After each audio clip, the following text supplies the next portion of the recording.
Hey, what's up, everybody? This is JC, pastor of Olive Church. Thank you for listening and tuning in. Please don't forget to share our audios. God bless you. What's up, guys? You're here with us at Underground. It's a new project that we have going on. It's a podcast. Right here, we just want you to learn and grow a little bit more and to understand what the Word of God has for you today, not only today, but every single day of your life. Our goal here is just for you to take this wisdom, take this knowledge, and be able to practice it at your home, in your job, in your personal life, everything. And we hope it's a blessing to you. My name is Estevan Zatarain. We have Pastor JC Medina right here. We have Leo Sierra and Bashito El Bash Medina. Yes. And now, Pastor JC is going to be giving us a little bit of his knowledge, a little bit of his wisdom. Pastor JC, if you want to just... Sure. Well, today we're here because we're talking about this whole month we're going to do about dysfunctional family and who doesn't come from a dysfunctional family, right? I think right now everybody is pretty much being raised and growing up in a dysfunctional family, right? So today it's going to be amazing because we're going to find out one of the reasons of no identity, low self-esteem, and we're going to be talking about how to find a solution for this, how to overcome low self-esteem, and how to find your identity. Right. So it's amazing. Yeah, that's right. It is very amazing. And today what you're going to be seeing is a little bit of discussion of course, of what the introduction that Pastor just said, healing of the soul, just becoming a little bit more secure in yourself and your identity and your building that character, building a little bit of more discipline. And today we're just going to touch a little bit on that topic. So Pastor's going to go ahead and continue with this topic. And we have Leo and Bash here. They're going to be asking some questions. Pay attention. They can be of blessings to you. I believe it and I have faith because they might be questions that you might be having. So, Pastor, if you want to go ahead and... Okay, well, first of all, I want to start with questions myself, and everybody out there listening and watching, what part of your life was dysfunctional? At what age you found out that you were living a dysfunctional life? I know it's a little profound question, and I know my son Sebastian's right here. He's going to probably throw shade, but that's all right. That's all right. The idea is to familiarize ourselves with whoever's listening and watching. Okay. So, Estevan, talk to us a little bit about your family and how is your family dysfunctional? Okay, so excuse me, how did you grow up in a dysfunctional family? Okay, that's a better question. Yeah, I would say I grew up in a dysfunctional family. Coming from a Mexican culture, it's more of you have the dad being very macho, the mom being very you can say either religious or very cultural, like following both of them kind of the same.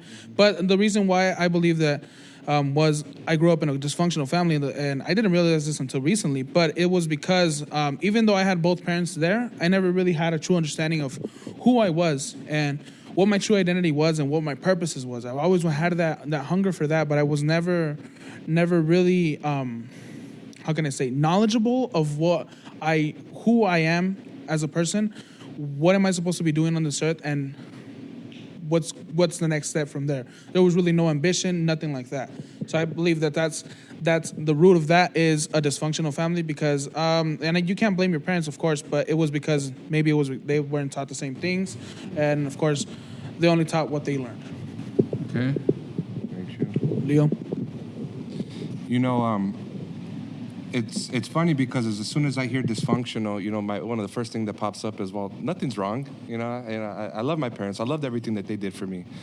But I think your introduction, Pastor, is good. I mean, we all come from something, and nobody's perfect.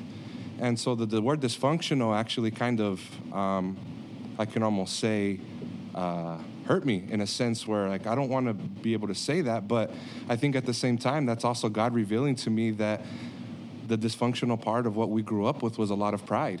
Exactly. And it's funny how I don't want to share that. I don't want to be too open about that because it's not to throw shade at anybody or anything, but to say that we grew up with a lot of pride would be an understatement. Yeah. You know, and I understand for certain things you can be proud of, and you can, you know, be happy about certain things, about the way they're going in your life and things like that. But the pride that, you know, that you can go on your own strength, that all you need is you and family, and there's truth to that in a sense where, you know, you have control over things, but as soon as you give it up to God, you really start to find out what the real true strength is. At least in my opinion, in my experience. The pride has been one of the biggest things that I see, not only in my family, but in a lot of different families, Right. and especially in our Hispanic culture, that really seems to be, quote unquote, dysfunctional. And learning how to break that is probably one of the biggest difficulties and biggest blessings, because with pride, you don't want to admit that you have pride because you're too prideful to admit it. So you almost go into this paradox, you know? Yeah. But it's most certainly there, and you know, with this podcast, you know, it's I know it's going to reveal a lot to us and to all the listeners out there, and it's going to be a really fun process to see, you know, how we mature spiritually on an individual basis, but how all the listeners out there as well is able to mature from this. So, Absolutely. thank you for starting with the question, because it's already hitting my soul. Yeah, exactly. What about Bash? Yeah, so it's a bit different, you know, for a pastor's kid because, you know, well, it's a pastor, and so automatically you have this almost what you would call an expectation, or, you know, a kind of predisposed mindset about who a pastor should be and how they should act. And the funny thing is that people don't like to acknowledge that everyone, no matter who you are, they have a past. And I forgot where I heard it, but I heard it somewhere. It says, pastor starts with past, so I have a past. Don't forget that. And it makes sense, because you can't judge anyone in the end. But when I started realizing that I had a dysfunctional family, it was more when my brother looked to me for, you know, for guidance and for all this stuff, and I was like, dude, I'm barely making it through my life, you know, my way. How do you think it's gonna work for you? And not only that, but I mean, we're different people, so we have different ways of going about life and different ways about handling things. And so he relied a lot on me, whereas I was like, why don't you just do it yourself? Like, I did it myself, you can do the same thing. And so it was more of experiencing that my mom was bitter against my dad for the littlest things, and that my brother looked to me a lot to find my dad, which I didn't understand. I didn't really like it because I couldn't have my own childhood, you know. And so that's kind of when I started to understand that my family was dysfunctional, was when there were certain roles that were empty or that were missing or that were halfway accomplished. Yeah, exactly. It was dysfunctional for me. I can tell you when I must have been like 8 years old, and I remember my parents arguing and fighting. You know, you can already see what was going to happen in the future with them too. You know, and it was very difficult growing up because I grew up also in a domestic violence environment, also with alcoholism was a big issue in our lives. And I still remember my father being violent towards me, towards my mother, my sister, you know, and it was very difficult growing up like that. So what happens when we grow up in a dysfunctional family? And that's the question. What happens? What happens to the children? What happens to the parents? Sebastian said something right now very important. He said that the bitterness of my mother, you know, okay, fine. Where did this bitterness come from? Because not all the time is because of the husband's fault or the wife's fault, but it's deeper than that, you know. And what I like to say when I do counseling sessions is that nobody's at fault. Nobody's at fault. It's not the husband or the wife's fault. It's not the mom or the father's fault. It's not the child's fault either. It's a problem. And that's the situation, that there is a problem in the family. So when we do counseling, we don't point fingers. Oh, it's your fault. Oh, it's your fault. And it's because of you or because of you. In reality, is because there is a problem there. Now, where does the problem come from? That's a big question. In the Bible, we see through the Bible, through all the people that the prophets and the messengers of God and the people that took the word of God, you can see dysfunctional families in between them. I'll just mention one, David, King David. When Samuel the prophet went and looked for the king on this family's children, they were all sitting right there, and the prophet went and saw, and it wasn't any of those kids. And the prophet asked, "Hey, there's one more. Do you have one more?" And then the parents, the father and the brother started looking at each other like, it can't be David. He's just a shepherd. Right. Just that alone, you can see rejection. Mm-hmm. And we grow up the same way sometimes. Sometimes some of us grow up rejected, grow up abandoned, grow up in a family dysfunctional. Not only that, but in bitterness, right? So it's got to do with so many things. Now, another question is, where do you guys think the problem of pride comes from in your house, in your case, and the problem of bitterness comes from in your case, and how does pride affected you, and how bitterness is affecting you now? And what were you telling us about your family? Lack of security. Lack of self-esteem. Yeah, lack of self-esteem. Now tell me. Look at your parents, look at your families, and tell me, where does it come from? Who do you see it on? Your father or your mother? Right? Let's find out. Let me see. Let me hear your answers. Well, for me, I think I see a lot of lack of security in both of them, to be completely honest. But in the one I see it the most, and I think the one that now that we're going into this topic and we're going so deep into it, I would have to say that it's in my father and my dad. Okay. Because the house is upside down in a way. It's just, does he speak English? He does not speak English. I love you, Dad, by the way. Just in case you listen. Just in case he decides to learn this in this next week, right? Hey, it's all for the good. Amen. Amen. Good. That's right. And what we're trying to do is we're trying to find the problem. Where is the identity? Right. Because when you grow up feeling insecure, feeling pride, and feeling bitterness, and here feeling insecure myself, it's because insecurity is making me who I am, right? Same with you. Pride is making you, and bitterness is making you, right? Okay, so this is why. Go ahead. Yeah, and it's just that it's there was no you don't have that security of saying like, my dad likes the way I am, or my dad appreciates what I like. It was more like, why aren't you like this, or why can't you do this? You know what I mean? And that was more or less why I believe it was from my dad most, the lack of security in my life. Okay. Pride, where does it come from? Who do you see it the most on? I see it from, I love you, Mom. I see it from my mom. Mostly because it stems from a place where she had to be, she had to take care of herself. She had to take care of her own. And not having the supportive family that, that I was blessed with. And then also, my dad has his fair share of pride as well, having to come into this country illegally, starting from nothing, and then building up to really the wonderful life that they let us have as kids. But, the pride, in a sense, coming from, because you have to be so strong, and you never knew who was out to get you with some of the stuff that they had to deal with.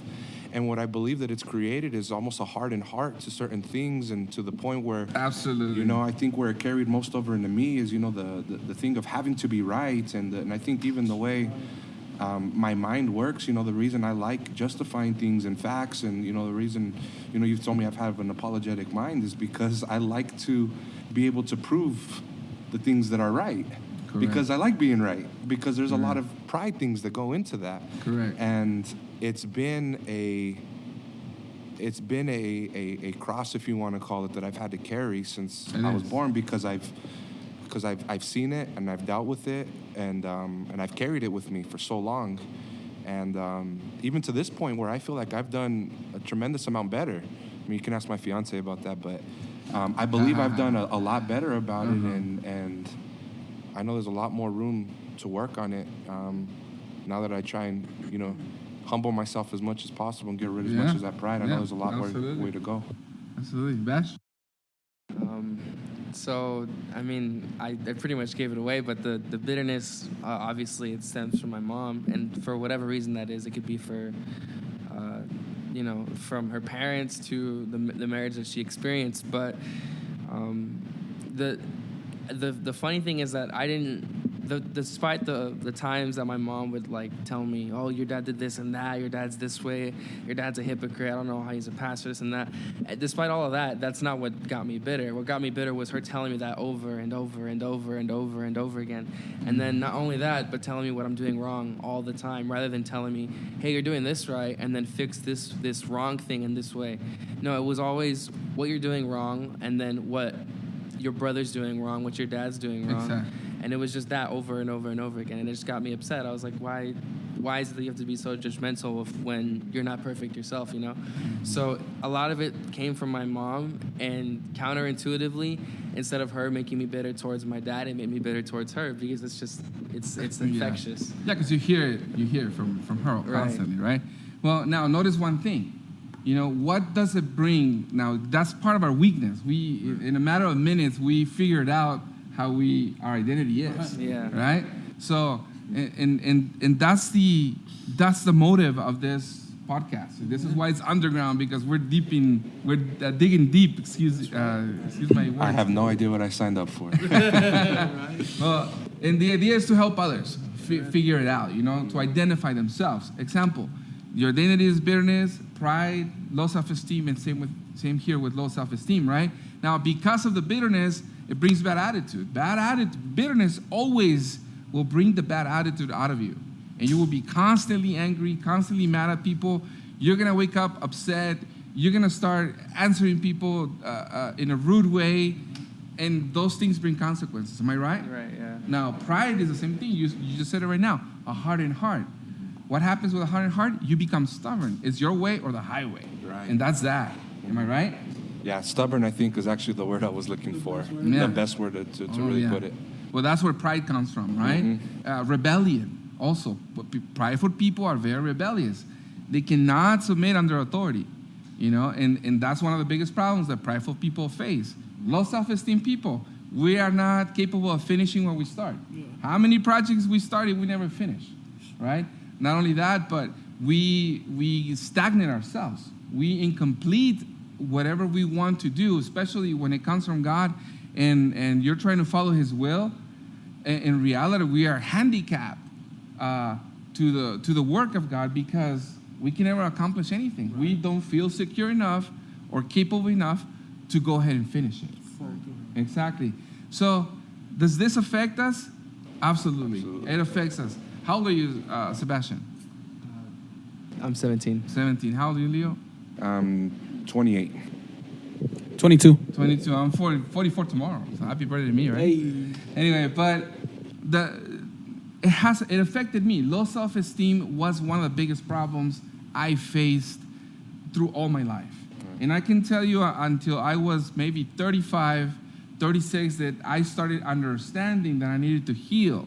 Like Estevan said, it's a process of healing of the soul, right? If your soul is healed, then your spirit and your mind is going to be strong, and you're going to be sharp. Mm-hmm. So now, let's figure out the root. Where does this come from? Why have we acquired this identity of bitterness and bad attitude, pride in a hardened heart and being stubborn, low self-esteem and not even being able to finish what we start, and other projects that we desire to finish and we can't because we feel insecure, right?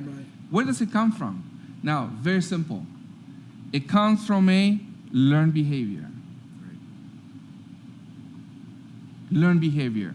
In other words, if you see low self-esteem, you said it was your father. I saw it mostly in my father, my mother, lack of character on my father's side, and my mother, bitterness, right? So that's how I started my low self-esteem. It comes from them. You're prideful too. Pride, it also comes from the parents. Bitterness the same way. Marriage or before. I can tell you personally, because you're my son, it's from before. Yeah. Unfortunately, I was in the middle, and all these things happen, right? But what's the problem? The problem is that we fall into a vicious cycle of pain. We fall into a vicious cycle of pain. How is this? When our parents were growing up, they themselves came from a dysfunctional family.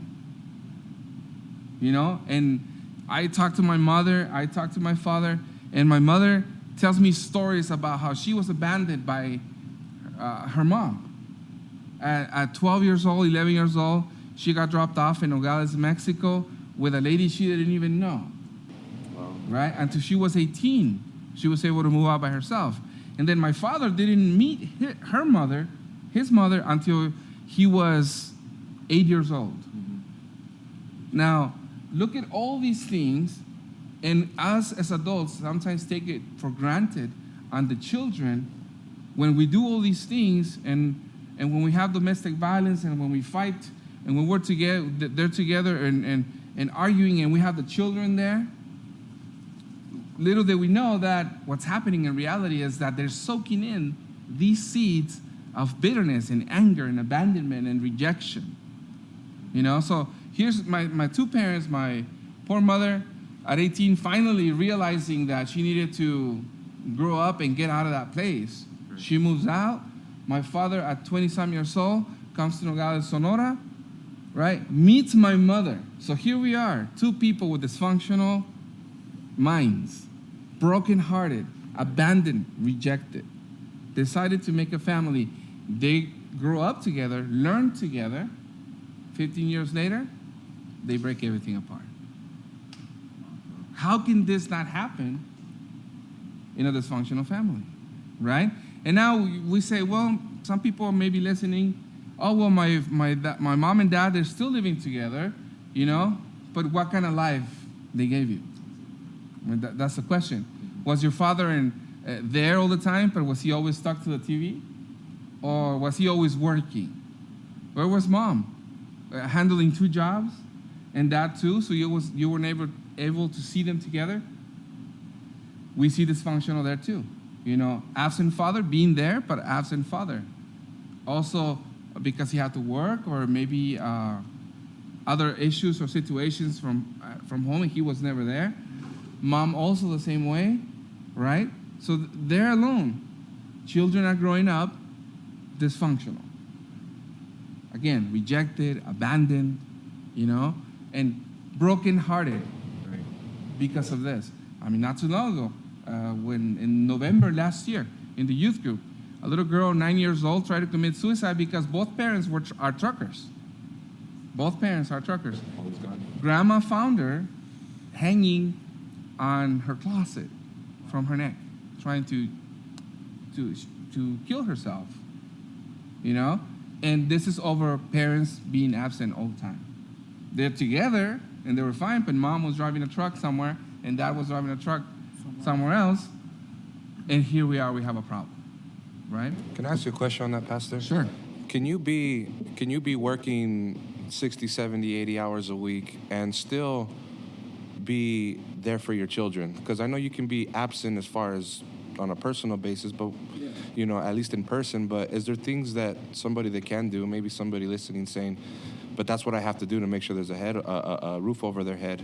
Is there something they would be able to do to be able to say, you know, I may be gone, but maybe still teach the kids a certain way, or still be there in a certain way, shape, or form? Absolutely. There's definitely something you can do. It's a cliche what I'm going to say, you know, but it's about the quality time, not about the quantity of the time. Mm-hmm. It's cliche because everybody says it. But guess what? It is the truth. I remember very well. My kids were little, 7. JC was 8, 7, Sebastian, and Diego was 6 years old. And I remember asking my pastor, I said, Pastor, I grew up with low self-esteem. What can I do for my kids not to grow up like that? Mm-hmm. And out of his mouth came something that I practice till this day. And he said, whatever you learn at church and from the Word of God, teach your children. Again, thank you for listening. Please stay tuned for new content every week. God bless.